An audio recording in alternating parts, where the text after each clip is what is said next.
Welcome to You Matter. In Business. Your hosts today are Ariel and Miriam. Your brand, your story, and your success. Because you matter in your business. Welcome back to You Matter in Business podcast. And I'm here again with my co host, Ariel. Hi, Ariel. Hi, Miriam. Hi. So last week we were talking about our brand persona. And the week before that, we talked about our ideal client avatar. And one of the conversations that we had during our conversation about brand persona was about authenticity. And we said that we would do an entire podcast on that single issue of authenticity. So this is it. This is our podcast on authenticity. So what does authenticity mean to you, Ariel? Authenticity for me in business specifically, because that's what we're talking about, is being true to your values. So again, you have to identify what those are. And when people are lying and faking it, most of us can tell. We may not know it, but our gut is speaking to us. So when we are sharing our stories or our marketing messaging and those kind of things, when we are true to ourselves, it's you see it, it's genuine, right? Yeah. When you, as a photographer, when I allow my client to be who they are, like I've worked with models. I'll just give you a little story, but I've worked with models, and models are trained to do whatever they're told to do. Yeah. So, have this, feel this, do this, so that's what they're used to. So they're playing a part. Yeah, they're playing a part. So when I ask them to show me who they are, their eyes twinkle and I capture a twinkle. That twinkle doesn't exist in a lot of other photographers at that particular moment because they weren't looking for authentic. They were looking for sexy or provocative or some other thing, right? I was looking for who are they. So that's authenticity, whatever, authenticity. It's you being who you are. And okay. So I think to be truly authentic, then you have to know what's important to you. You have to know yourself. That's hard, isn't it? You have to look in the mirror and know who you are and what values you stand for. I think in this day and age, it's quite difficult, I think, because maybe we're trying to be squeezed into little boxes. Maybe we're trying, we all have lots of different personas, as a mother, as a wife, as a business owner, as, in previous life, as a team leader or a manager. I think that we get squeezed into being people that perhaps we're not. Do you agree? I 100% agree. I think a lot of times people will, especially when they're younger, I think you kind of get over this the older you become. But I think for many, many years, we are trying to be what we think other people need us to be or want us to be or we should be. We're trying to fit into some box or fit into some norm. And then the older you get, you realize there's no such thing as a normal. Everybody's unique and different. And that's what makes the world beautiful. If you went into a garden and every flower was the same color and the same shape, it would no longer be beautiful. It's what's beautiful is the variety, the colors, the shade differences. So, you learn to see that and you see the value in that. You start to see that in yourself. But I think that takes time to see the value in yourself. And some people, unfortunately, never really get there. They spend their life trying to make everyone else happy and everyone else that they never get to explore that piece. And I think it's super important. You mentioned that, like, there are different parts of me because when I'm at work, I have to be a certain way. When I'm a designer for a residential house, there's a certain persona. Is it me? 100%. But do I do everything the same as when I'm out playing or on a hike? Absolutely not. Because the situation requires different pieces of who I am because of the situation, right? If I'm a mother, I have to be the stronger one. If I'm the friend who's helping somebody, I have to help share what I know, which might be very limited, but you'd still try, right? Whereas Yeah. if I'm the one in need, I have to then be willing to accept help. So does authenticity to you always mean that you are showing your vulnerabilities? No. And that I Okay. think is a super, super important thing. And I see this mistake a lot in social media, and I know you Okay. have too. Yeah. That's when you say you're being authentic, does not mean you're sharing all your struggles and all your problems and everything that's wrong with your life with your universe to be authentic. But if you are sharing a story in your life to help someone else to know that you have compassion and understanding about that particular pain point, there's a purpose in it. It's purpose driven, it's strategy driven. I might share stories about some of my early childhood issues to know that other women know I know what they're talking about. That's all I'm Yeah. doing. I'm not sharing all the details, nor will I ever. But I don't need to. That's not the point of it, right? That's not the purpose. So the authenticity again goes back to that. Who is your client? What is your core values? That's all sharing with a purpose, marketing with a Hmm. purpose. So your authenticity allows you to show that compassion and that empathy. It allows you to gain that sense of credibility with your ideal client because they can see that you too have struggled with their pain points and know where they're coming from. But it Exactly. doesn't necessarily mean that you have to, at that point in time, reveal your innermost soul to them. No. In fact, I highly recommend you don't do that. Because No. the internet is not always a nice place. You know, you're most of us aren't going to get the reach where we're going to get the real jerks, but they're still out there. I mean, there are kids that love to just get on the internet and just mess with people by saying mean things. And if Yeah. you are a kind soul and you are sharing that kind soul and somebody tramples on it, that's going to deeply wound you, whether you can disconnect from it or not. So why would you put yourself in that position when it's not needed? There's no Okay. need to share your soul, to share every problem you've ever had. I mean, that's not the purpose, especially with business driven content. Okay. So so I think what you're saying is that you have to get that balance right of showing yourself, um, allowing people to see a little bit of you, a little bit of your experience and what makes you the person that you are, and allows them to be able to connect with you on a human level and trust you.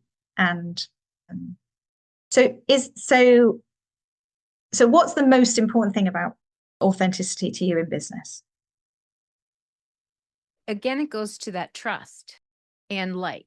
If I get you to like me on a fake because I'm putting on an act, you will figure that out. You Hmm. will eventually know that I've been faking it, and then you will no longer trust, right? But if I'm consistently showing up the same way with the same level of compassion, with the same level of care to multiple people, whether I'm getting clients or not, then you know it's me. It's not me putting on a show to sell you. Hmm. So your level of trust has now been built, not shattered. So though that's why it's So important. how do you so through the camera lens, how do you ensure? I know you said about the model and the spark in their eye, but how do you make sure that someone is showing their true self through the camera lens so that their messaging can be totally authentic to them? There's a couple things in the strategy section that have to happen. I have to have a clear vision of what their goal is with the photography. I have to have a clear vision of what their marketing message is, at least on some level. What are they trying Uh-huh. to accomplish? So we have a session that's literally all about that we sit and talk. And it's not my decision, it's their decision. How much a person chooses to share is never my decision. It's always their Uh-huh. decision. We come up with ideas together and we fine tune it together. But basically, the end results are driven by what they're trying to accomplish. So the authenticity comes from, for me, in my work, it comes from play. That may sound odd, but it does. No, If it doesn't sound off because I've done a photo shoot with you and I know that it comes through play. I hate having my photograph taken, but that was just one of the best days. And because by the time we got to the end of it, actually, I quite liked having my photograph taken because you made me feel so special. And I think a lot of the photographs that I have got out of that photo session are the authentic me. And and that's really and I don't particularly, some of them I don't particularly like the photographs of me, but I know that that's me that's coming through the camera lens, even though Well, I might think I yeah, don't like especially those when you're people. doing emojis, because we make funny faces and it's not necessarily the best picture, but the expression tells a story. Yes, exactly. I'm glad that the audience can't see that. I The replicated me doing a shocked face. I and I like to do those because it loosens people up when I ask them to do emojis.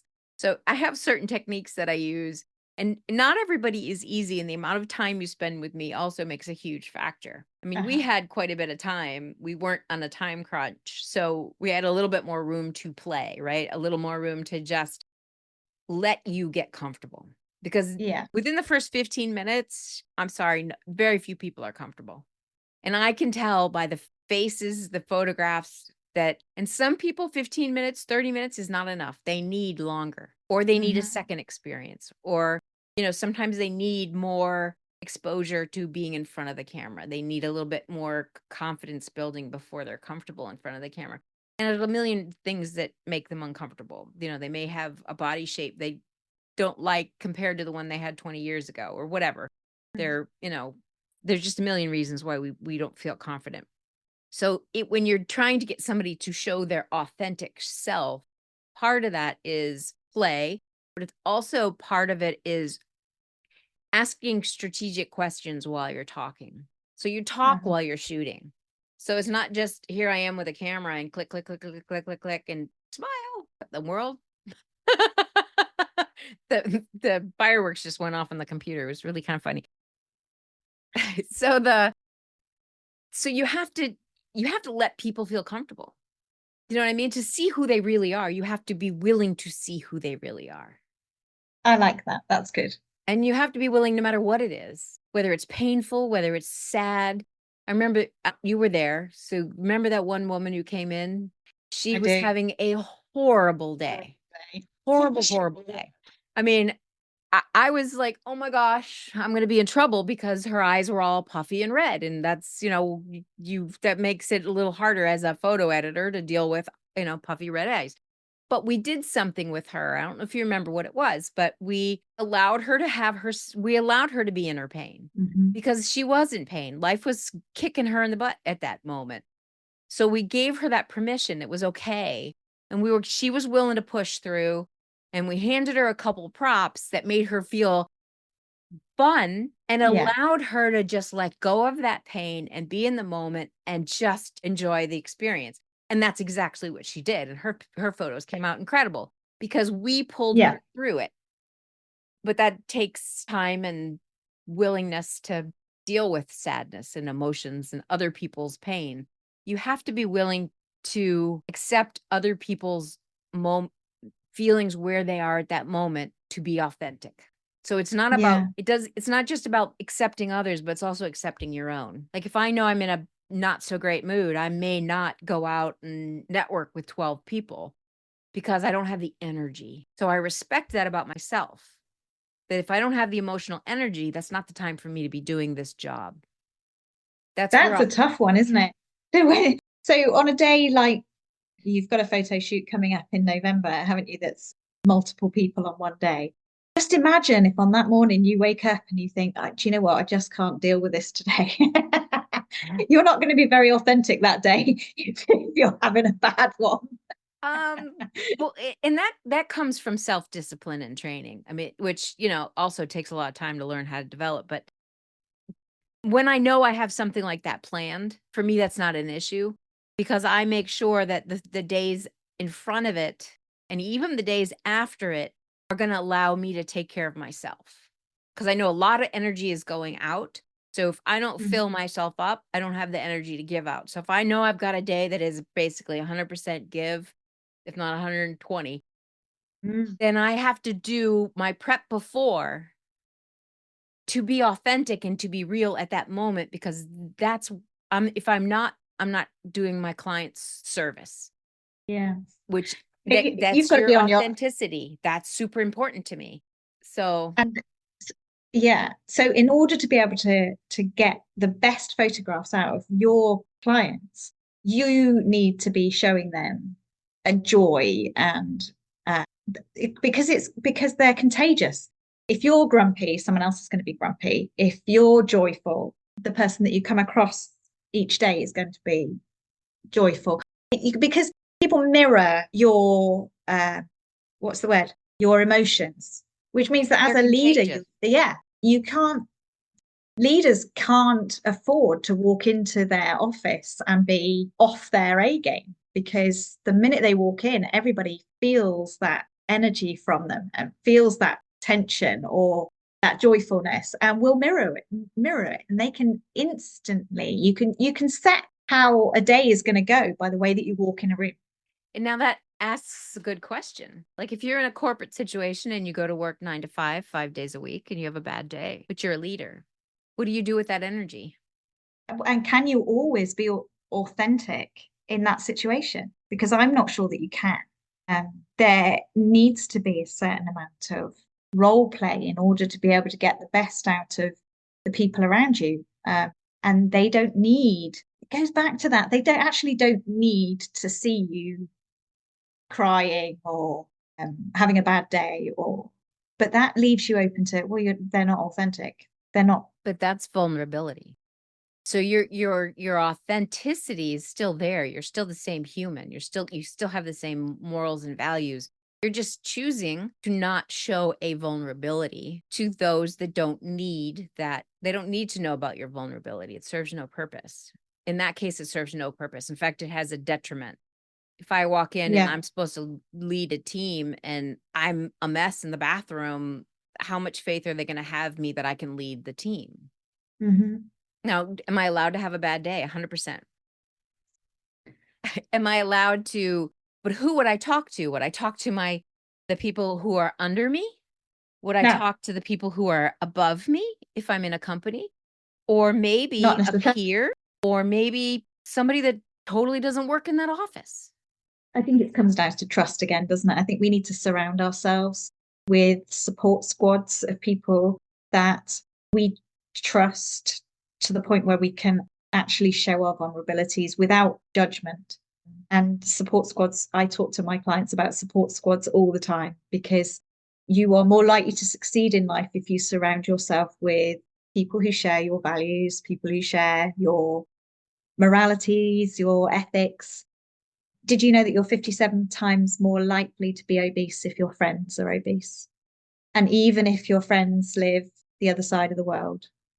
And that's because you tend to know and associate yourself with people who share your values. So if you associate with people who go running every day, who eat healthily, who don't get drunk every night, you're more likely to be the same kind of people as they are. So it's surrounding yourself with people that reflect how you want to be and how you want to live your life, and allow. So that's the answer to your question is no, you need to find somebody, because we all need somebody that we can offload to. We all need somebody that when we're having a really bad day, we can just pick up the phone or just text them with, yeah, it's not happening for me today, I need a chat. And that's really important, I think. And that allows you to be more authentic when you're at work, if you know that you've got somebody that you can rely on in the background. 100%. Okay, now you bring up a good point, which we talked about at another time, me and you personally, but I think it's worth sharing this conversation with the audience. But we may have to like talk about it at another level at another time. But when you're self-employed, which a lot of our audience is going to be the self-employed go-getter woman, right? There's a lot of Mm-hmm. stress to that, and a lot of them are still mothers. A lot of them are still um, they may be raising teenagers that are dealing with dating, so they have all these different levels of life that they have to pile and put together. But then they have a business they may be starting, which is Mm-hmm. exhausting all in itself. They have a so they have all these new paths that they've challenged, but yet they work alone. it by themselves, and you don't have that feedback. You don't have that mm, staff meeting where you come up with ideas as a whole. Yeah. So It's that you ability to bounce ideas off other people and that you haven't got that. Yeah. So as a business owner or a self-employed person who's, I guess it would be a solopreneur, but when you're basically the you might have, what can you do in your business environment to help alleviate some of that? So your authenticity, going back to that subject, doesn't get channeled to your client, because you don't want your negativity to be channeled to your clients, because that's not the that for me is where the balance that's where the boundary is, right? Yeah. I have boundaries around what I share with who, right? Yeah. And if we don't have boundaries, then we end up crossing those, Yeah. And I sharing too think that's much or being too rigid, sharing one or the other. too much information, TMI. Yep, Um, yep, yep. I think so. I think it's really important that we recognize that networking is really important for solopreneurs and connecting with people on us that are in similar situations and can support each other. I've really benefited from that since moving to Florida, since moving to DeLand. And there's been a couple of different networking groups that I've got involved with, and I've met some really, really good people, you being one of them, Ariel, who it's really important to have that relationship with somebody that you can in a business situation, not yeah, personal as well, but at a business level, be able to share your challenges with. And forgetting about this whole kind of, well, they're in competition with me. I mean, I know there's a load of realtors that are in the networking groups, and they are at competition with each other, but actually in the background, they're all supporting each other because they're all going through the same challenges and they understand and they've got the same market at the moment, the challenges that brings them, and the same economy and the same political issues that we're all facing. So that, but in they're able to connect on a business level, and that I think is really important. I mean, human beings are meant to be tribal. They're meant to be part of a pack. They aren't meant to exist in a vacuum. We all love people's being in a group, being in company, and that's how we were meant to be as humans. And so being a solopreneur it goes against all of our humanity, if you like, because it's just not how we were built. So it's, I think, building yourself a support squad, all levels throughout, as a new mum, surrounding yourself with new mums. We all went to those Lamar classes or whatever they were, and then built up a little group of people that were having children at the same time. And then when you're standing outside the school gates, you build the relationship with all those kind of people that you're going through the same things at the same time. I think we need to connect on a really human level, and that's about authenticity and making sure that you're authentic in every situation that you are, because other people are experiencing the same things that you are. Yes, 100%. And it really helps us. I don't know. I'm interested to ask you a question. I don't know about the British culture as much.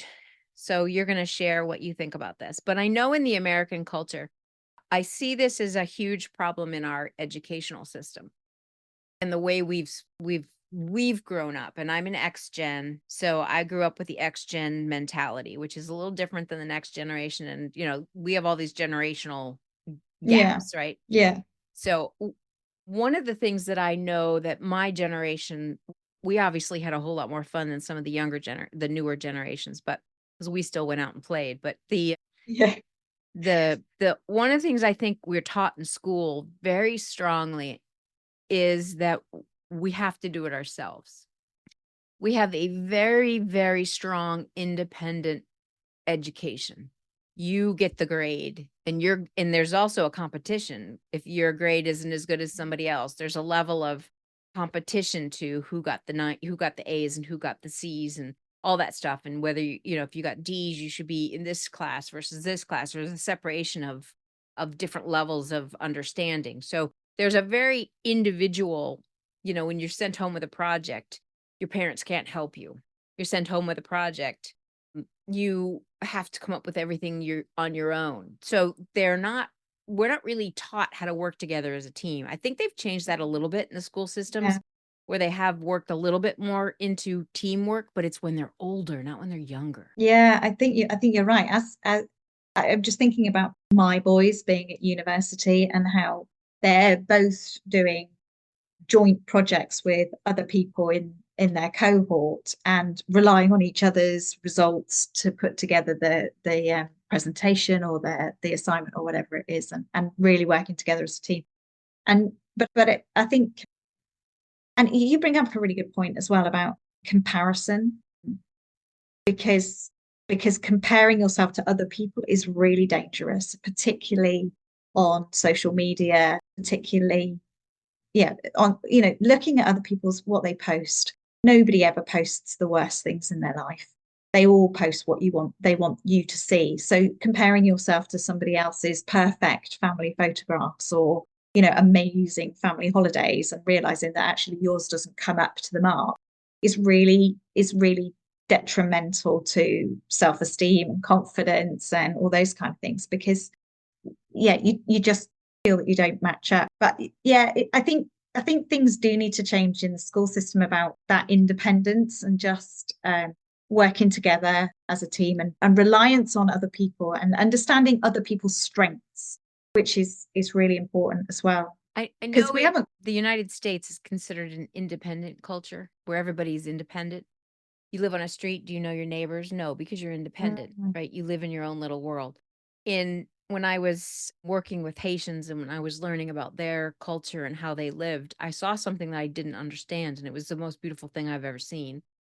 But it was a true collective society. They collectively took care of each other in a way that I had never seen before. So I didn't even fully understand our own culture until I saw that culture in action.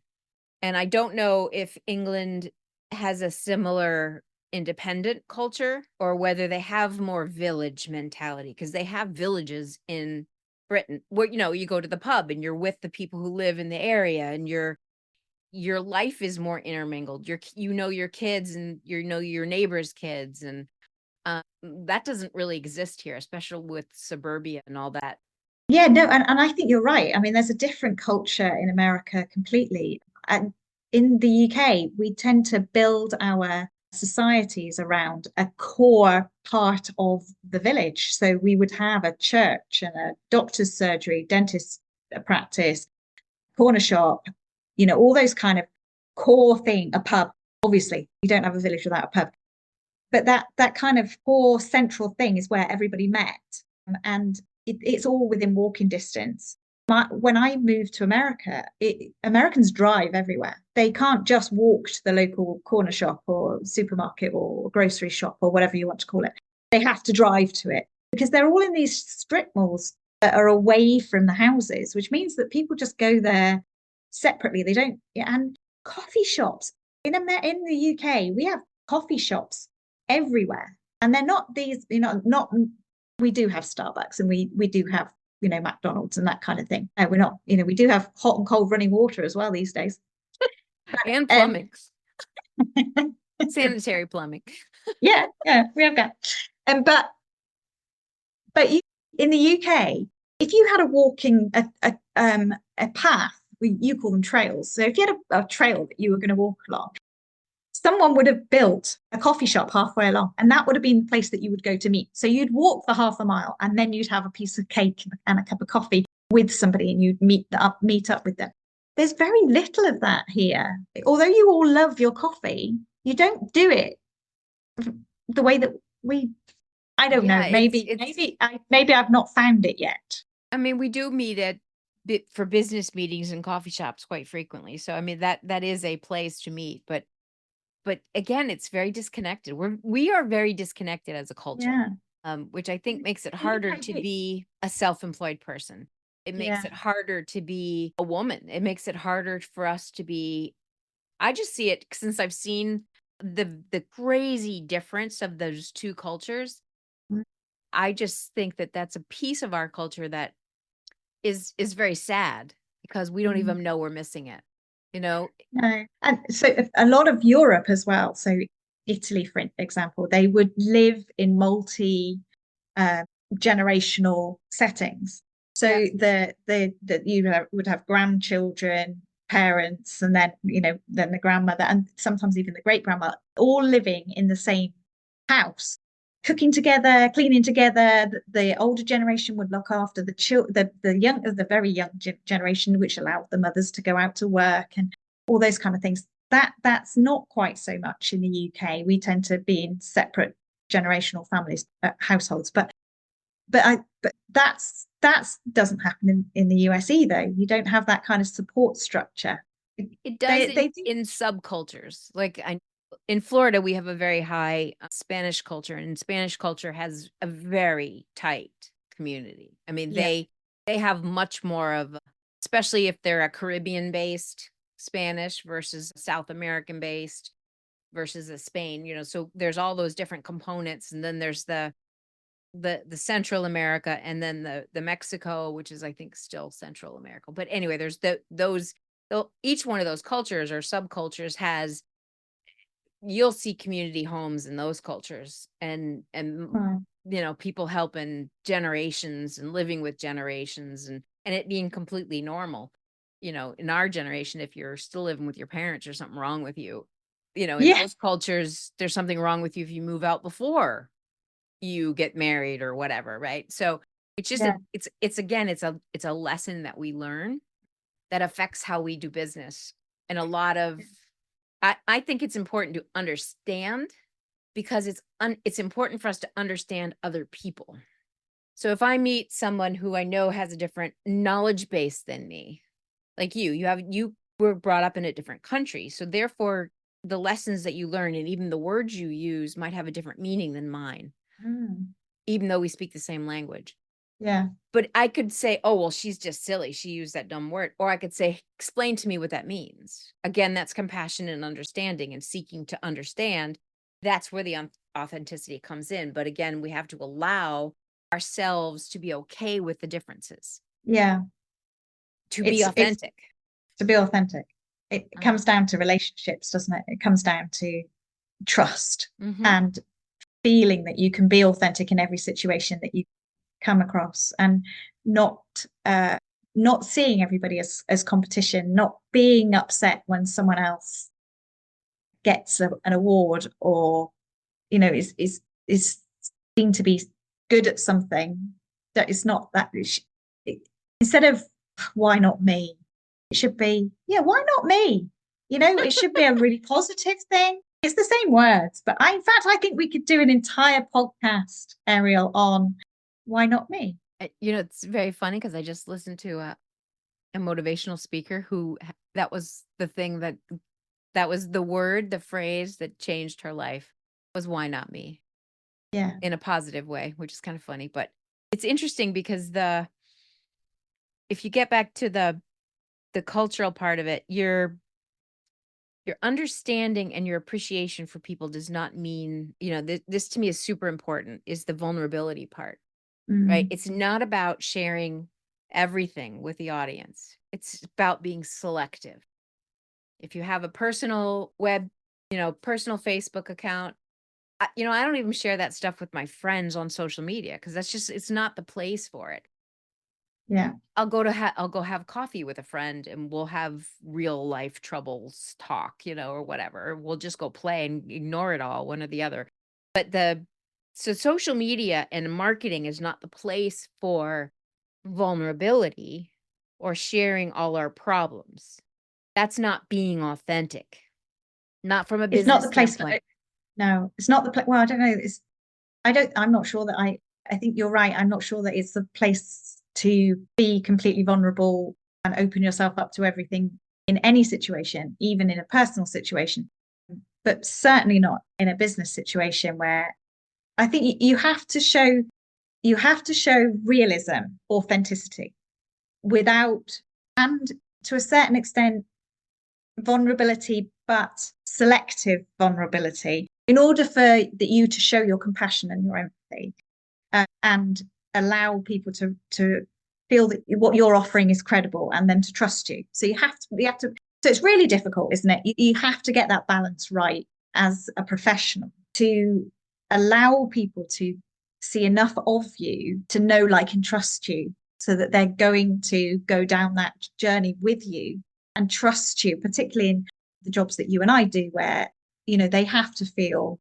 that they can be a little bit vulnerable in my clients, in order for me to do my job properly, have to open up to a certain extent to me. I mean, they open up however they want to, at whatever extent. I'm never going to push them further than that they want to open up. But in order for them to make real, meaningful, lasting changes in their life, which is what I'm there for, they have to show their vulnerabilities. They have to show me their weakness. They have to show me what they need to change in order to be able to change. And that is really difficult to do if you don't know the person that you're doing it with, that you don't trust the person that you're doing it in front of. And so you have to show that humanity, you have to show that soft side, and that, I've been there, I've done it, I understand where you're coming from completely, and I still sometimes have those same struggles as you, although I now have the tools and the strategies to be able to work through those.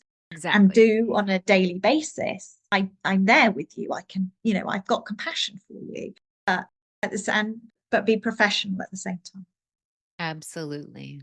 So it is all about balance and purpose. Yeah. 100%. That's been really good. Thanks, Ariel. Yeah. I've really got a lot out of that session. I did It's too. been like a therapist chair with you today. I'm not a therapist, in case anybody wants to know. I'm not a licensed therapy. I just have lived a crazy life and am a fervent learner. I love to learn. Full of compassion and empathy. I love to learn. I think there's so much to know. It's just a cool world out there. And we could either choose to see the good stuff or we can choose to see the bad stuff. And I mean, obviously both is in front of your face on a daily basis. But, I have the choice to say, you know what? Yeah, that's there. Okay, fine. But I'm going to focus on the fact that there is cool birds out in the trees. They're flying and having fun and they just look happy. And I can make that my moment of joy, and then the whole day can be fine. I have that choice to do that. But I think we could do an entire session on contentment and happiness and the choice that you make to either be happy or not, or content. I think it's actually content. You make the decision to be content. Happiness is an emotion. So we know we're going to come back again with another guest speaker. I'm excited by that. Yes. See you next episode. After all, it is your brand, your story, and your success, because Ariel and I know you matter in your business. Thank you for listening to the You Matter in Business podcast. Please follow, share, like, and comment. We would love to hear from you. This podcast is sponsored by Ariel Faith Photography and Enrich Life Coaching. The show notes provide more information on how to contact Ariel and Miriam and any guest speakers who share in our journey together.